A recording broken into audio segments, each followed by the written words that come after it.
আসসালামু আলাইকুম। আজকে আমি আপনাদের বলবো শীতের রাতে একজন ব্যক্তি কিভাবে তাহাজ্জুদ নামাজ পড়ে আল্লাহর সন্নিকটে যায়।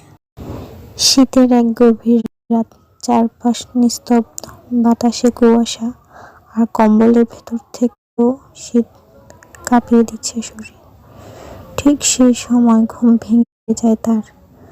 মন বলে উঠল, আজ না উঠলেও চলবে, শীত খুব বেশি। কিন্তু হৃদয়ের ভেতর আরেকটা নীরব ডাক, আল্লাহ ডাকছেন। সে উঠে বসল। ঠান্ডা পানিতে অজু, প্রতিটা ফোঁটা যেন শরীর ছুঁয়ে বলছে, এই কষ্টটা আল্লাহ দেখছেন। ঘরের কোণে দাঁড়িয়ে সে তাকবীর বলল।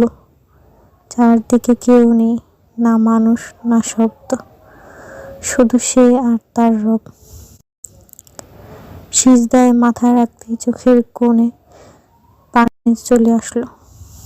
সে বলল, না বড় কোনো দোয়া, না কোনো কিছু, শুধু ফিসফিস করে বলল, হে আল্লাহ, সবাই যখন আমাকে ভুলে যায়, আপনি আমাকে ভুলবেন না। এই কথাটুকুই যেন আসমান পর্যন্ত পৌঁছে এলো। সে বুঝতে পারলো এটাই ভালোবাসা। এমন ভালোবাসা যেখানে দেখানোর কিছু নেই, শোনানোর কিছু নেই, শুধু শীতের রাত, কাঁপা শরীর, ভেজা চোখ আর আল্লাহর সামনে নিঃশব্দ আত্মসমর্পণ।